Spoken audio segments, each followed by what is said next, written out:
Hello नमस्कार प्यारे बच्चों, आप सभी लोगों का मोस्ट वेलकम है आपके अपने प्यारे से YouTube channel CKS online classes में। कैसे हो आप सभी लोग? उम्मीद करते हैं कि आप सभी लोग अच्छे होंगे और आप सभी लोग की पढ़ाई बिल्कुल ही अच्छी तरीके से चल रही होगी। तो प्यारे बच्चों, आज की इस क्लास में हम सभी लोग जो है पढ़ने वाले हैं क्लास 12 प्यारे बच्चों हिस्ट्री के जो है ना 50 most important VVI objective question को देखेंगे, जो कि प्यारे बच्चों आपके फाइनल बोर्ड परीक्षा 9 फरवरी को ये सभी प्रश्न आपको देखने को मिलेंगे। तो आप अच्छे से इन प्रश्न को याद कर लेना, क्योंकि यदि आप चाहते हो कि 50 में 50 प्रश्न आप बिल्कुल सही सही करके आए, तो बिल्कुल आप अच्छे से प्रश्न को पढ़ कर ही जाना। तो चलिए बच्चों, हम क्लास को स्टार्ट करते हैं और आप जो है हमारे साथ चैट सेक्शन में आंसर लगाते चलो और इन सभी प्रश्नों को आप अच्छे से याद कर लेना। और देखिए बच्चों, क्वेश्चन क्या है। क्वेश्चन है कि सिंधु घाटी सभ्यता में विशाल स्नानागार के अवशेष जो है ये कहां से मिला हुआ है। चलिए बच्चों, आंसर लगाना है। ये सभी प्रश्न आप देखो कितना बार आपके बोर्ड परीक्षा में सीधे सीधे पूछा गया है, वही सब क्वेश्चन करा रहे हैं आपको जो पूछे जा रहे हैं। इसलिए अच्छे से इसको रट जाना, किसी भी हाल में पढ़ कर ही जाना। और बताइए कि सिंधु घाटी सभ्यता में विशाल स्नानागार के जो अवशेष है बच्चों, ये कहाँ से मिले हुए हैं। तो याद रखना बच्चों, ये मोहनजोदड़ो से मिले हैं। कहाँ से मिले हैं? मोहनजोदड़ो से। याद रखना आप लोग अच्छे से। अगला प्रश्न देखना, यहाँ पे 2 नंबर क्वेश्चन है बच्चों कि लोथल कहाँ स्थित है। चलिए बताएंगे बच्चों, लोथल जो है ये कहाँ पर स्थित होगा। तो याद रखना प्यारे बच्चों, लोथल जो ये गुजरात में है। ऑप्शन ए सही जवाब है, गुजरात में होगा। अगला प्रश्न देखिएगा प्यारे बच्चों, यहाँ पे आपका क्वेश्चन दिया गया 3 नंबर। और क्वेश्चन क्या है कि हड़प्पा सभ्यता का सबसे बड़ा नगर जो है कौन सा है। चलिए बताएंगे, हड़प्पा सभ्यता का सबसे बड़ा नगर कौन सा होगा। तो मोहनजोदड़ो जो आप देख रहे हैं बच्चों, ये हड़प्पा सभ्यता का सबसे बड़ा नगर है, आप याद रखना। अगला प्रश्न देखना है, यहाँ पे क्वेश्चन है आपका 4 नंबर। हड़प्पा सभ्यता किस युग की सभ्यता है। चलिए आंसर लगाइएगा कि हड़प्पा सभ्यता जो ये किस युग की सभ्यता होगा बच्चों। तो याद रखिएगा, हड़प्पा सभ्यता जो है ये कांस्य युगीन सभ्यता है, क्योंकि लोहा का तो उनको ज्ञान ही नहीं था, तो लोह युगीन कभी नहीं होगा, कांस्य युगीन सभ्यता होगा, याद रखना। अगला प्रश्न देखना प्यारे बच्चों, यहाँ पे क्वेश्चन है आपका 5 नंबर। क्वेश्चन है कि हड़प्पा किस नदी के किनारे स्थित है। चलिए आंसर लगाइएगा आप कि हड़प्पा किस नदी के किनारे स्थित हो जाएंगे। तो सभी लोग याद किए होंगे कि हड़प्पा सर जी रावी नदी के किनारे हैं। ऑप्शन डी सही जवाब है, रावी नदी के किनारे। अगला प्रश्न देखना बच्चों, क्वेश्चन है कि निम्न में से किसने मोहनजोदड़ो का उत्खनन किया था। बताइए बच्चों, बिल्कुल हम लोग का जो है ना 15 से 16 मिनट के अंदर ये 50 क्वेश्चन हम लोग का कंप्लीट हो जाएगा। अच्छे से आप लोग पढ़ लो, कम समय में ये सभी क्वेश्चन कंप्लीट करा देंगे। और बताइए कि निम्न में से किसने मोहनजोदड़ो की उत्खनन की थी। तो याद रखना, राखल दास बनर्जी किए थे। ऑप्शन डी यहाँ पे आपका सही जवाब है, राखल दास बनर्जी। अगला प्रश्न है कि सिंधु घाटी के निवासियों को किस धातु का ज्ञान नहीं था। अभी आपको बताए हैं कि उनको लोहा का ज्ञान बच्चों नहीं था। ऑप्शन सी हो जाएगा सही जवाब, लोहा का उनको ज्ञान नहीं था। अगला प्रश्न देखना, क्वेश्चन है आप लोग का, और क्वेश्चन क्या दिया गया बच्चों कि पुरातत्व के अंतर्गत जो है निम्न में से कौन एक नहीं आता है। तो पुरातत्व के अंतर्गत यहाँ पे कौन एक नहीं आता है। तो याद रख लेना, साहित्य जो है बच्चों ये नहीं आता है। ऑप्शन ए सही जवाब है, साहित्य नहीं आता है। अगला प्रश्न देखोगे, यहाँ पे क्वेश्चन है आपका, और क्वेश्चन क्या है कि हड़प्पा सभ्यता का विशाल स्नानागार जो ये किस नगर में पाया गया है। बताएंगे आप सभी लोग, हड़प्पा सभ्यता का विशाल स्नानागार जो ये किस नगर में पाया गया है। तो ये पाई गई है मोहनजोदड़ो में। ऑप्शन ए सही जवाब है, मोहनजोदड़ो में पाया गया है। अगला प्रश्न देखना, क्वेश्चन है कि लोथल किस नदी के किनारे स्थित है। बताइएगा आप सभी लोग, लोथल किस नदी के किनारे स्थित है। तो लोथल हो जाएंगे भोगवा नदी के किनारे। ऑप्शन सी को सही जवाब कीजिएगा बच्चों, लोथल हो जाएंगे भोगवा नदी के किनारे। अगला प्रश्न आता है कि भारतीय पुरातत्व का पिता किसे कहते हैं। बच्चों आप यकीन मानिए, ये सभी क्वेश्चन VVI क्वेश्चन है, और आपको जो है ना ये सभी प्रश्न आप देख रहे हो, ये पूछा गया प्रश्न है। ये सभी प्रश्न पूछे गए हैं, और आपको क्या लगता है 100% बच्चों ये आएगा क्वेश्चन। आप लोग अच्छे से याद रखना, यहाँ से आप बहुत सारे प्रश्नों को आप सही करके आओगे। तो बिल्कुल आप लोग को ज़्यादा से ज़्यादा क्लास को कर लीजिएगा, आप लोग पढ़कर शेयर भी कर लेना, ठीक है। और बताइए, भारतीय पुरातत्व का पिता किसे कहते हैं। तो अलेक्जेंडर कनिंघम को कहते हैं। ऑप्शन सी सही जवाब है। अगला प्रश्न देखेंगे, क्वेश्चन है कालीबंगा कहाँ स्थित है। चलिए बताएंगे, कालीबंगा जो है ना ये कहाँ स्थित होगा।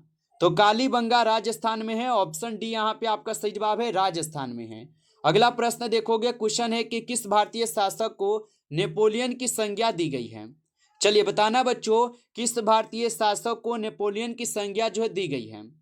तो ये दी गई है आपको समुद्रगुप्त को, ऑप्शन बी सही जवाब है, समुद्रगुप्त को दिए गए हैं। अगला प्रश्न देखना, क्वेश्चन है कि प्राचीन भारत में धर्म की शुरुआत किस शासक ने किया था। चलिए बताएंगे, प्राचीन भारत में धर्म की शुरुआत किस शासक ने किया था। तो प्राचीन भारत में धर्म की शुरुआत किए हुए थे कौन, तो आप लोग बताओगे बच्चों, ये किए थे अशोक, ऑप्शन सी सही जवाब है, अशोक किए थे। अगला प्रश्न देखना, यहाँ पे क्वेश्चन है कि गुप्त काल में कौन से चीनी यात्री भारत आया था। चलिए बताएंगे बच्चों, गुप्त काल में कौन से चीनी यात्री है जो कि भारत आए हुए थे। तो फाहियान जो है ये गुप्त काल में ही आए थे भारत, ऑप्शन बी सही जवाब है, फाहियान होगा। अगला प्रश्न देखेंगे कि अर्थशास्त्र के लेखक कौन हैं। चलिए बताइएगा बच्चों कि अर्थशास्त्र के लेखक कौन होगा। तो अर्थशास्त्र के लेखक हो जाएंगे कौटिल्य, ऑप्शन सी सही जवाब है, कौटिल्य होगा। अगला क्वेश्चन देखोगे प्यारे बच्चों, क्वेश्चन है आपका कि प्रयाग प्रशस्ति की रचना किसने की थी। बताएंगे कि प्रयाग प्रशस्ति की रचना किसने की थी। तो प्रयाग प्रशस्ति की रचना किए हुए थे बच्चों कौन, तो याद रखना हरिसेन किए थे, ऑप्शन सी सही जवाब है, हरिसेन किए थे। अगला प्रश्न देखना, क्वेश्चन है कि इंडिका किसका यात्रा वृत्तांत है। बताएंगे आप सभी लोग, इंडिका किसका यात्रा वृत्तांत होगा। तो इंडिका याद होगा सभी लोगों को कि ये फाहायान का है, ऑप्शन ए, सॉरी मेगास्थनीज का है, ऑप्शन ए सही जवाब है। फाहायान का तो फो क्यू क्यू है ना, यहाँ पे ऑप्शन यहाँ पे ये होगा, याद रखेंगे, ठीक है। आगे देखिए, यहाँ पे क्वेश्चन दिया गया कि भारतीय इतिहास का कौन सा काल स्वर्ण काल के नाम से भी जाना जाता है।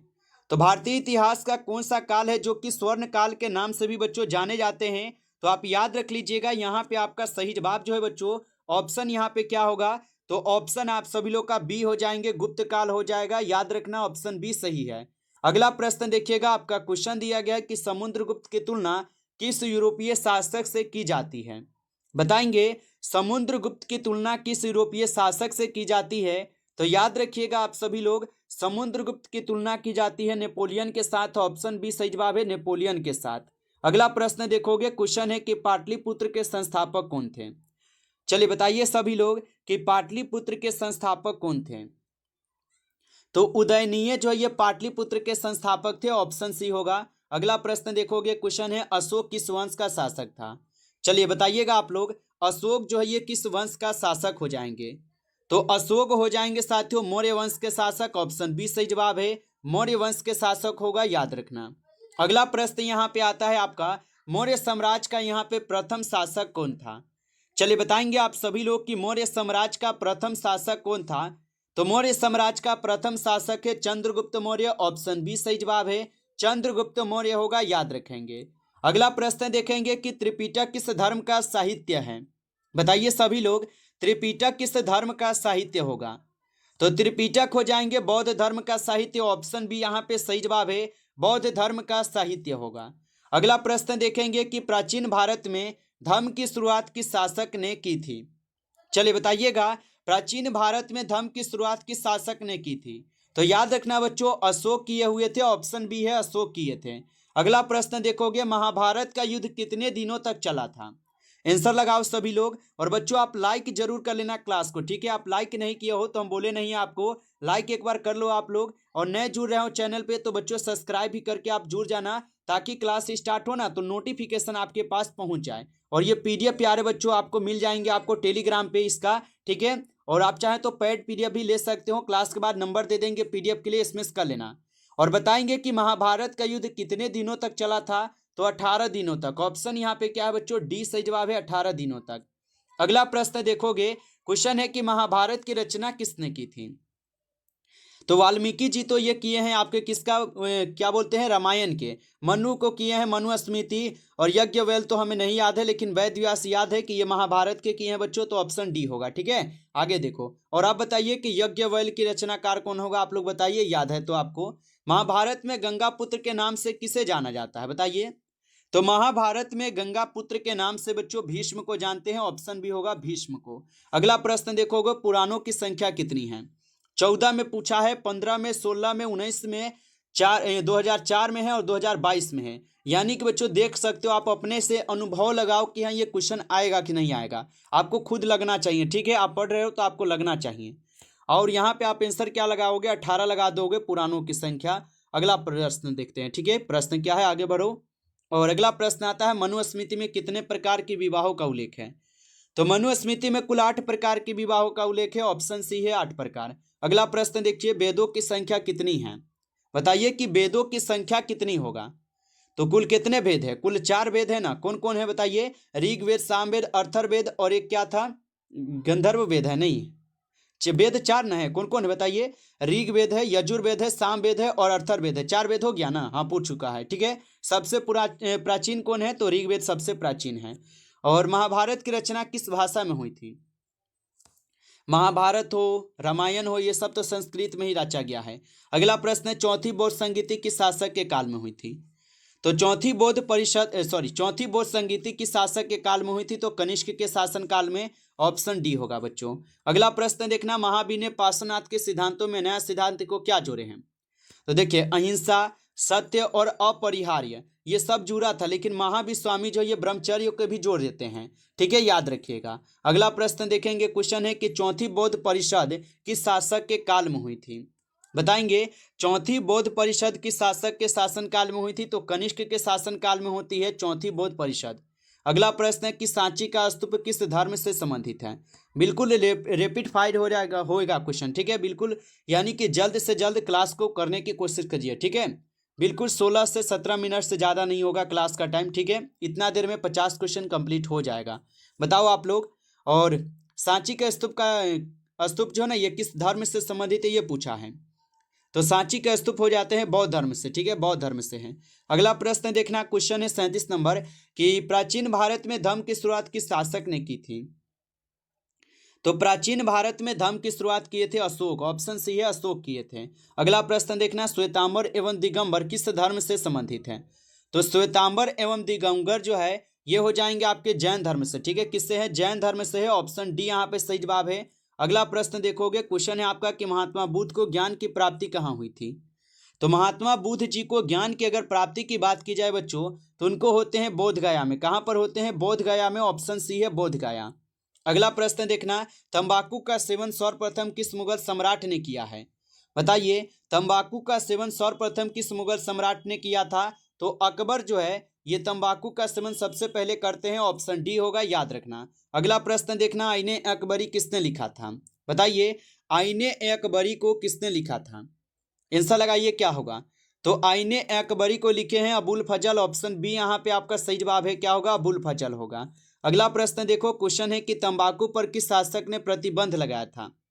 चलिए बताइए, तो तंबाकू पर किस शासक ने प्रतिबंध लगाते हैं। तो याद रखेंगे आप सभी लोग, तंबाकू पर जो है जहांगीर प्रतिबंध लगाते हैं। ठीक है, ऑप्शन सी यहाँ पे सही जवाब है, याद रखना। अगला प्रश्न यहाँ पे देखोगे, क्वेश्चन है कि आईने अकबरी कितने भागों में विभक्त हैं। तो आईने अकबरी जो ये 5 भागों में विभक्त है। ऑप्शन डी सही जवाब है, 5 भागों में। अगला प्रश्न देखना, यहाँ पे क्वेश्चन है अकबरनामा की रचना किसने की थी। तो अकबरनामा की जो रचना है ये कौन करते हैं, तो अबुल फजल जो है अकबरनामा की रचना किए थे। ऑप्शन डी होगा, याद रखना। अगला प्रश्न आता है कि स्थापत्य कला का संबंध सबसे अधिक विकास किसके समय में हुआ है। तो स्थापत्य कला का सबसे अधिक विकास देखा जाए तो ये शाहजहां के समय हुए हैं। ऑप्शन डी होगा। अगला प्रश्न देख लेना, क्वेश्चन है कि औरंगजेब ने अपने जीवन का अंतिम दिन बिताया था। तो औरंगजेब ने अपने जीवन का जो अंतिम दिन है ये कहाँ पर बिताए थे। तो आप याद रख लेना प्यारे बच्चों, दक्षिण भारत में। ऑप्शन ए है। अगला प्रश्न देखोगे, क्वेश्चन है कि पानीपत का प्रथम युद्ध किस वर्ष होता है। कौन कौन सा युद्ध होता है बताइए। 3 युद्ध होता है। कौन कौन से होता है बताइए। पहला होता है 1526 में, दूसरा 56 में और तीसरा होता है 61 में। ठीक है, तीनों युद्ध तो लाइने से है, तो पहला पूछा है तो ऑप्शन यहाँ पे बी है। आगे देखते हैं। ठीक है, अगला प्रश्न, क्वेश्चन है कि ताजमहल का निर्माण किसने करवाया था। बताएंगे, तो ताजमहल का निर्माण करवाते हैं शाहजहां। ठीक है, कौन करवाते हैं, शाहजहां करवाते हैं। ऑप्शन डी यहाँ पे सही जवाब है, शाहजहां। अगला प्रश्न देखो, क्वेश्चन है यहाँ पे कि अकबर का वित्त मंत्री कौन था। बताओ, अकबर का वित्त मंत्री कौन था। तो टोडरमल जो देख रहे हो ये अकबर का वित्त मंत्री है। अगला क्वेश्चन देखो, लास्ट क्वेश्चन है इस क्लास का, भारत में मुगल वंश के संस्थापक कौन थे। आंसर लगाओ। और पीडीएफ के लिए आपको नंबर दे रहे हैं बच्चों, इस नंबर पे आप लोग एसएमएस कर लेना 962 18 834, ठीक है। इस नंबर पे आप लोग एसएमएस करो और बोलिए कि सर हमें नोट चाहिए, ठीक है, नोट्स चाहिए। इस तरीके से आप लोग एसएमएस करना। आप लोग को वही प्यारे बच्चों अभी सभी सब्जेक्ट का आपको 99 ही पेमेंट लग रहे हैं, आप इसको ले सकते हो, ठीक है। तो अभी मात्र मात्र आपको 99 में इसमें सब्जेक्टिव ऑब्जेक्टिव दोनों है, गेसिंग किया गया क्वेश्चन है। तो ये नोट्स आपको मिल जाएंगे इस नंबर पे। आप एसएमएस करना और बोलना कि सर हमें नोट्स चाहिए, बस इतना लिखकर एसएमएस करना। ओके, तो इसका सही जवाब क्या लगा रहे हो, ऑप्शन ए लगा रहे हो, बाबर हो जाएगा, ठीक है। बाबर जो आपका सही जवाब है, याद रखना। तो प्यारे बच्चों यहाँ पे क्लास आप लोग का कंप्लीट हुआ, कितना हुआ है सही 50 में जरूर बताना। और नोट्स के लिए भी आप लोग एसएमएस कर लेना। अगर अच्छा लगा हो आपको क्लास तो आप लाइक कर लेना, ठीक है। क्लास को जरूर लाइक करके जाना। नए जुड़े हो चैनल पे तो सब्सक्राइब भी करके जुड़ जाना, ताकि जब भी क्लास स्टार्ट होता है नोटिफिकेशन पहुंच सके। चलिए फिर मिलते हैं आपसे नेक्स्ट टॉपिक के साथ नेक्स्ट क्लास में। तब तक के लिए सभी प्यारे बच्चों को टेक केयर, अच्छी तरीके से तैयारी करते रहो।